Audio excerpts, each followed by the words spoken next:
Massachusetts. They call him Marvelous Marvin Hagler.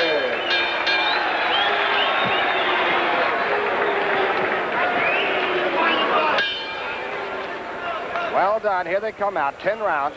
Hagler on your right now, the southpaw, and Demmings a 22-1 record. What about these two? Clancy, Dundee, jump right in. Well, you see this Hagler's a southpaw. He can catch away, he's moving, and he comes in there and he comes trying to barrel and take over the fight.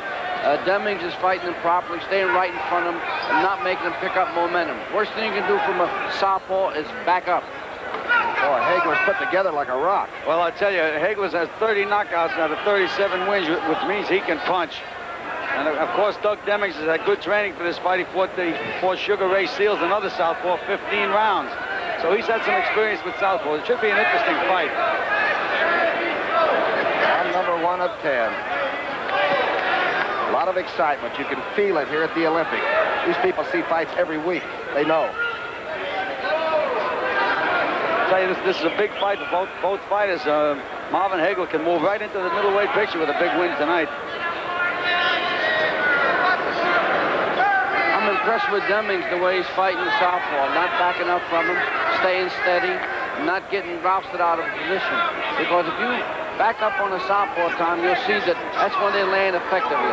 You have to force the southpaw, huh? You got to force the southpaw and you stay right in front of him and try to have the tempo of the fight.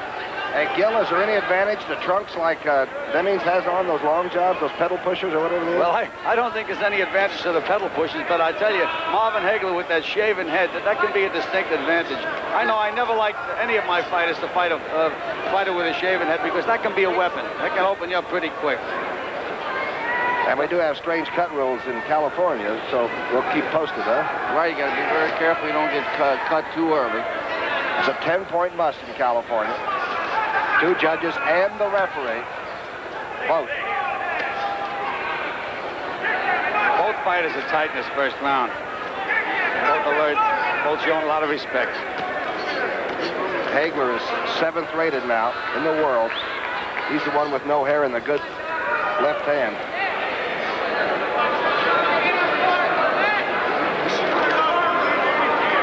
Hagler has fought the better opposition. He has a win over Sugar Ray Seals, who defeated Doug Demmings.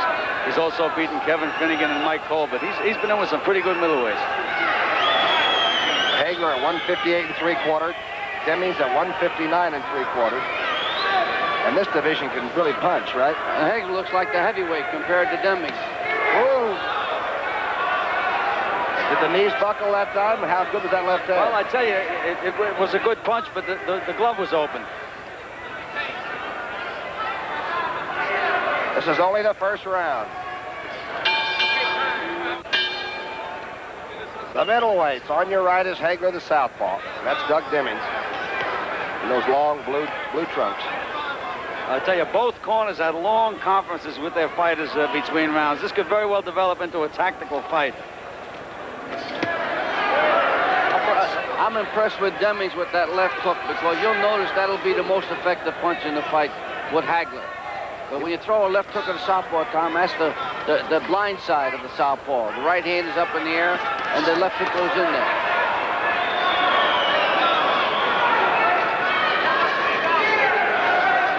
Hagler can really take a punch, though. Hagler can do a lot of things. He's a very good middleweight. These are 2 well-schooled, experienced middleweights. I tell you, Demmings seems to keep his legs a little too far apart, which can take away from your punching power. When he plants himself, he really spreads his legs. Last year, Hagler knocked out Willie Monroe twice. And at that time, Willie Monroe had some good thoughts about big world titles. Yes, he sure did. And I'll tell you, he handles himself real well in there. And he's a very good school fighter. Demmings is still a little tight, and when you're tight, if you get hit, you can be hurt. He just hasn't relaxed. He hasn't found himself. His left eye looks like it's partly closed. Yeah, it looks like it got caught a glove in it, and he got sort of blurred vision right now. Well, he's blinking. That can bother a fighter. Harold Weston in his last fight for the welterweight championship of the world got thumbed in the eye, and it took him about 2 or 3 rounds before he could get himself together and find the other fellow. It can really blind you. Demmings has a little welt under it. I noticed him feeling at it. Well, they'll have to work on it in the corner between rounds, and just about all you can do is throw some good cold water in there and hope for the best. Looks like Hagler's hit it a couple of times since, hasn't he? Hagler got hit him with a very good left hand. The kid took it well. He doesn't have much movement of the feet, though, does he? Demmings I'm talking about. He's sort of got a white stance, hasn't he? I tell you, Demmings threw a nice combination, but his punches are more or less arm punches and slaps. He doesn't close his glove. With all the punches thrown, the fellow's bleeding from the nose is Marvin and Hagler from that right uppercut was thrown, and Demmings is bleeding from the mouth. Well, if we were judging the fight by blood, then it would be an even fight right now. Hagler from Boston and Demmings from Minneapolis. You're right, there's blood on Hagler and a bad eye on Demmings. Closing seconds of round 2. This one's supposed to go 10.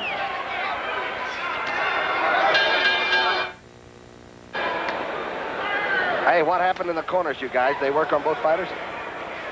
Yeah, well, what they were doing, they were working on the bloody nose of Hagler, and with Demmings, they were trying to clear his eye.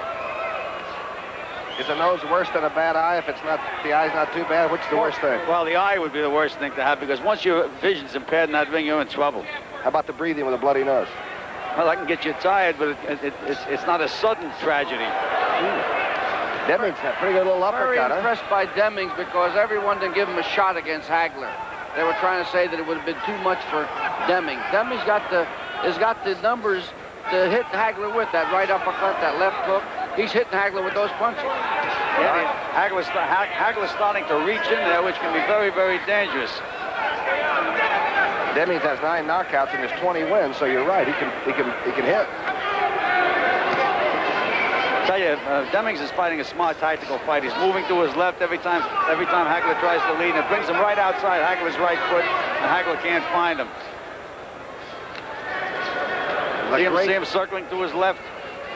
A great build on Hagler. Is that always important with a fighter? Do good-looking muscles make good fighters always? Muscles ain't the thing. You got to have muscle tone, Tom. If you got bulky muscles, you have a tendency to wear out pretty easy. Now, I'm surprised the way Hagler's reaching for Demming. Demming must be a pretty smart fellow in there because he's taking away distance from Hagler. He's quick. He's moving, feinting, punching, and getting out of there. See him take that step over to the left? That's what you have to do against the southpaw. Hagler's got a tough-looking jab, though, doesn't he? He's tough from the top of his head to the bottom of his feet, Tom. Well, Demmings isn't showing him too much respect. But Hagler's had 30 knockouts in 37 fights, and Demmings is in there clowning.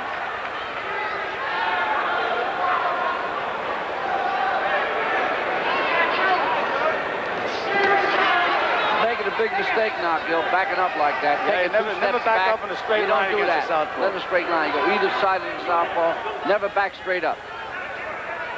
That's a mistake.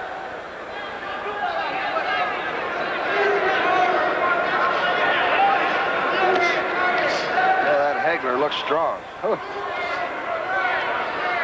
He's what we call a bricklayer in our trade.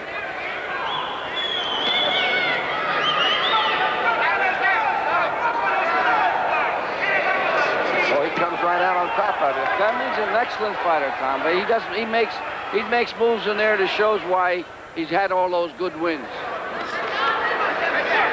Closing seconds of round 3. Hagler against Demmings, and they're just measuring one another.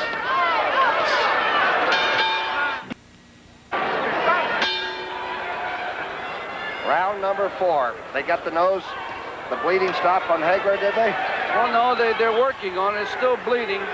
What they got to do is try to contain it. That happened between round. Now Hagler is really going after Demmings in round 4. And he's starting to make Demmings move the way he wants him to move. How did you guys see it after 3 rounds? I had it 2-1 myself, Gil. How'd you have it? Hagler? Yeah. Hagler just landed a big straight left hand. He sort of turns right side once in a while. He's not southpaw. No, he goes both ways. He's a very... Now he's fighting orthodox, not fighting southpaw now. Fighting right-handed right now. Now he turned around again. Now he's southpaw. I guess the great left hookers in the boxing history were converted southpaws, weren't they? Archie Moore, I'm just trying to think of a few, huh? Well, Joe Maselli was another great puncher, southpaw converted.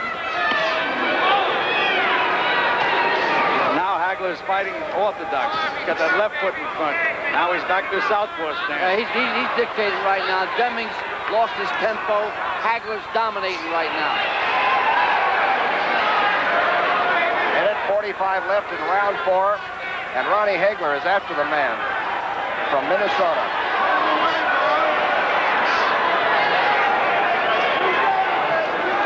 Demmings is going to have to nail Hagler with a good punch to make him respect him, because now he's just starting to walk in and really take charge. Oh, now Demmings laughed at Hagler. And that's laughing, you know, after it's too late, because laughing like that don't help you. He's just trying to con his way through. But Hagler's really dominating right now. I won't be surprised to see Demmings get out of there, if not this round, the next couple. Well, what Hagler is a real honest workman. He's in there, he's putting pressure on you, he's moving his hands all the time. Demmings is trying to steal punches, clown. That's not going to win him the fight. Each fighter's getting $7,500 for a real night's work. And I'll tell you, I like what you said. Hagler looks like he wants to earn it. Hagler's, he's just turned right-handed again, Tom. He seems to do better from the orthodox stance than he does when he fights southpaw. There he's fighting orthodox now. What is Demmings trying to pull off now? He got hurt, Demmings. Demmings just trying to sneak punches in there, Tom. Trying to get a lucky shot in there without getting in too much trouble. He's just trying to bide his time. Demmings is tired. I don't think Hagler's too worried about his punching power right now. Round 4 is almost over.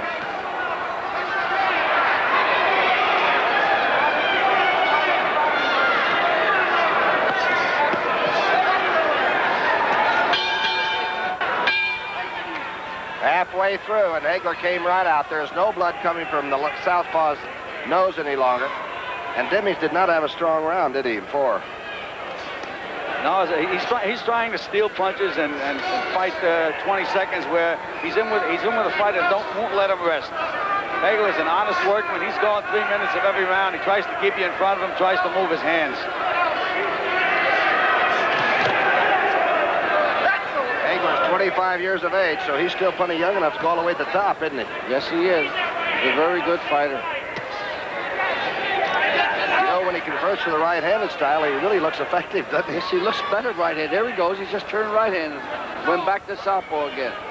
I tell you, Demmings was arguing with his cornerman between rounds. Maybe he said to him, "You told me I'm fighting a southpaw, and this guy's fooling me by turning around. No fair." The scouting report was bad, huh? That's right.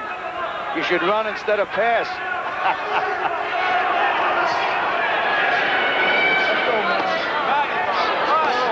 Now he's orthodox again. That's a very effective move on Hagler's part. He just keeps switching. 1 minute he's southpaw, next minute he's back with the left foot in front. Boy, very effective. He was trapped in a corner, and all of a sudden now he's got... He goes right-handed in the clinches, Tom. See, left foot in front. Right. He goes right-handed in the clinches. A couple of good right hands. Yeah, he's going all the solid punches.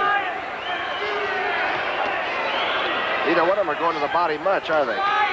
Hagler threw a beautiful right hand to the body before. Those are the kind of punches that take a little bit that Demmings has left out of him. There was another good right hand to the body.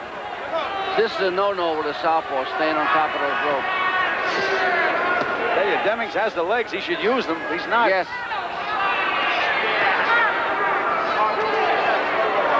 A minute left in round number 5, and Hagler's been doing most of the throwing, and Demmings been doing most of the catching. Demmings' eye's starting to get swollen under the left part of it. Like the left part of the eye is getting swollen in the bottom lid. Well, what's really happening is Demmings is running out of gas.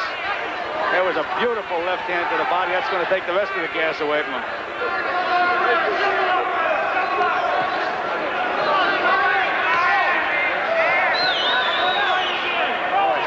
like he's really in condition. Yeah, he's a real mechanic in there. He's throwing shots to the body, shots to the head. He's really taking charge. He hurt Demmings with that left hand. Hagler now lives in Brockton, Mass. A pretty good town for a fighter to come from, huh? Hey, there was a young featherweight come out there by the name of Rocky Marciano. I tell you, he's hit Demmings with his Sunday punches. Nothing's happened.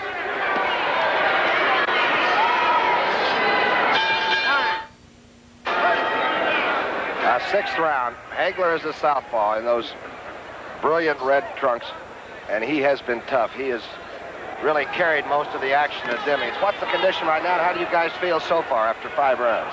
Well, I tell you, if Demmings wants to win this fight, he's going to have to try to assert himself. Start moving in, start throwing combination punches. You just can't let a southpaw get off first all the time. Is Hagler winning the fight, Gil, in your opinion? Hagler's winning the fight big, in my opinion. Angelo? Yeah, I have to agree with that. He's winning the fight big. Demmings is just not fighting the fight to win. He should be in there, backing him up. Instead, he's running. And you don't run from a southpaw. You get licked from a southpaw when you run. Was there a point where Demmings decided that he didn't want to fight as much? Is he quite the person he was in the first 2 rounds? Well, no, Marvin Hagler just dominating. Whatever Demmings does, he does better. Hagler does better than he's doing. So he's wondering what to do right now. Did you see Hagler take that shift over to the right? And now he's got Demmings moving the way he wants them to move. Demmings has to move outside that right hand of Hagler, the way he did then. He has to move to his left. Well, doesn't Demmings have to become offensive at all if he has the chance of winning this fight? Yes, he does. Ooh, there he was. Try it.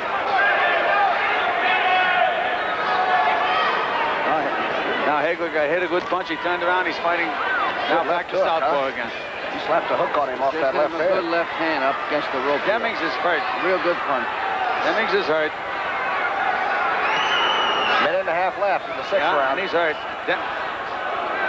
Demmings better put 2 or 3 punches together. He's going to be out of there. He's got to do something to keep him off, Joe.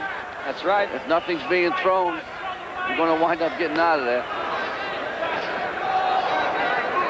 Yeah, he's a good-looking right-handed fighter. I'm talking about Hagler. Yes, he is. Yeah, Who said he's a southpaw? well, he's been a southpaw all his life, but this is a surprise. I guess it's a surprise to everybody. And it seems to me he fights better with his left hand extended. Hey, you see that shift over? Shifted again, huh?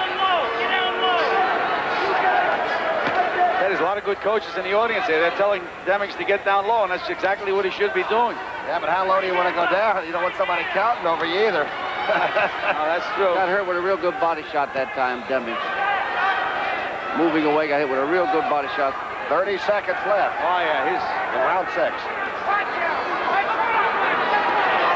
Boy, Hagler's dishing out a lot of punishment. Demmings just landed a good right hand. That made it help him to get through this round because he was just about ready to go.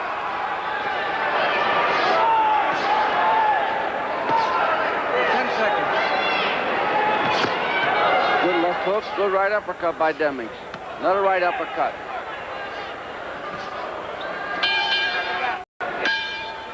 Angelo Dundee, between rounds, you said something interesting. You said Demmings might have found new life by getting a few of those Yeah, punches. the last seconds of that round, he threw about 4 good punches, right uppercuts that landed. And I think he may have taken new life now. He said, well, maybe I can get lucky with this guy. Let me see what I can do. I tell you, I just think Hagler is just too determined. He's not going to let Demmings get back into this fight.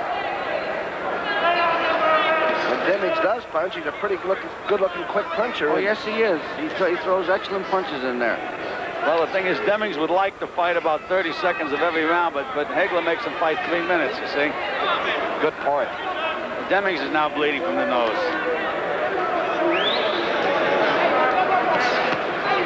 There's nothing like boxing, though. Maybe you can't switch off and let somebody else do your relief work for you or cover somebody. You're out there by yourself. And the other thing we've been trying to get is, implement taking an extra gas tank in the ring.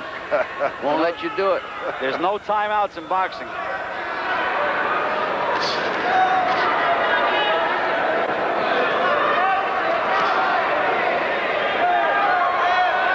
Demmings spit out his mouthpiece. Losadia can actually stop and let him put that back in. He was supposed to. Yeah, they're washing the mouthpiece there they now. go. Yeah. They stop, they put it back in. Yeah, they're supposed to stop it when the mouthpiece is out of the out of his mouth, and Razadillo warned him about spitting it out. Did he spit it out to get a little breather? Well, no, I guess he felt he can breathe better that way, Tom. But the rule here is that if your mouthpiece comes out, the referee stops it and makes you put it back in. Mouthpiece came out again. They stop the clock while they're doing that, while they're putting the mouthpiece back to it? He said, I didn't spit it out. Demmings. Very interesting. They have a bucket of water over there. And Georgie Latka, the judge, rinses the mouthpiece. They put it back in. That's twice it's been out.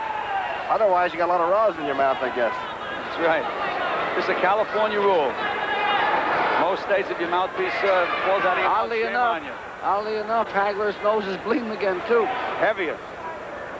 He's been hit with some good punches in this round. I don't know if Demmings used that as a ploy or not, but it looks like he's having a little bit of a second surge. Good left hook landed by Demmings that time.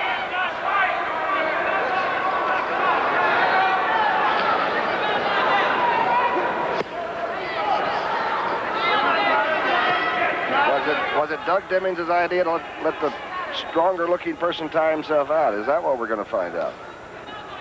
Well, I'll tell you, they're both looking a little shot-worn right now, but naturally the other Hagler's throwing the best punches, but Demmings is landing some good punches. Now, Hagler's backed off a little bit. Less than 30 seconds. I tell you, Hagler is a determined fighter. He can really take the courage out of you. He just doesn't stop. Hagler's using Demmings is looking at the clock right now. He found out where the clock went. You'll see him looking up every once in a while. Might be the first thing I would do before I got in the ring. End of round 7.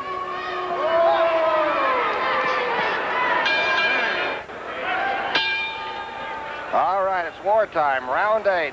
Boy, this is a good middleweight fight. Don't forget, after this round, there'll be a station break for you people all the way across the CBS television network. Right now, we're at action. How did Hagler look over in the corner? Well, I tell you, Hagler looked very good, and Demmings looked like he needs a second win. Yeah, he tried hard early in that 7th round, and he more or less shot us both. Hagler just goes on, just keeps throwing punches. I think he'll settle for a first win, Gil. I don't know about that second win. Tell you one thing, he's landing good punches. I'm impressed by Demmings, but the Hagler's a little too much strength for him, a little too awesome for him. You know, there's so much of this boxing, it's mental, it's mind over matter. Hagler just won't let himself be beat. I'm just thinking Very about determined. 40 professional fights, Gil, you and Angelo, and Hagler's only lost twice. You know, and you're going to war with some of the great people around that East Coast. You're a pretty good fighter. That's right. He's right-handed again. There we go. Oh, best puncher. The best puncher of the night. And now Demmings fights a little bit. That's what Demmings has to do. He has to get off first.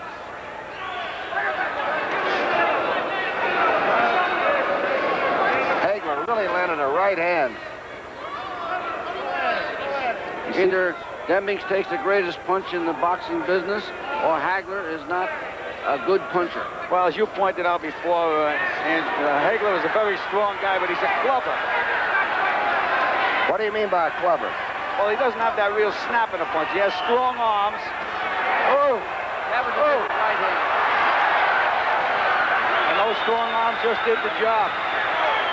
Hagler goes to the neutral corner. Rosadilla now is making sure that Doug Demmings knows where he is. Now Hagler's going to go out and just club him to death.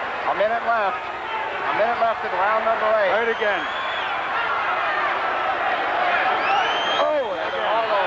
All over. That right hand was a number. Well, we have 47 seconds to go. No, it's all over, Gil. Yeah, it looks that way. It's all over. They should stop this fight. Hagler just looked at the referee and asked him to stop it. Rosadilla stopped it. There it is. The winner's Marvin Hagler. His 31st knockout. It came with 38 seconds left in round number 8 at the Olympic place. And I'll tell you, they really like it when the fight gets tough, when it gets down to closing time, don't they, around here? You see, we're talking about the difference between a clubber and a fellow with a snap in his punch, like a Carlos Palomino. He snaps that punch. Now you watch Hagler. He hits him with hard punches, and he's he right-handed. gets the job done, but you see, they don't count 10. Demmings went down. Second one. Now they're checking to make sure. Hagler wanted to make sure that Demmings was all right. We'll return to the Olympic after this word from your local station. We got a good one coming on, too. The Jeffersons are on the move. From now on, catch them Saturdays at 8, 7 Central and Mountain, starting tomorrow on CBS. KNXT, Los Angeles. Marvin Hagler's 31st knockout. Here's Jimmy Lennon. 2 minutes, 22 seconds in round number 8. The referee, Larry Rosadilla, stopping the bout, and the winner by way of knockout, the marvelous Marvin Hagler.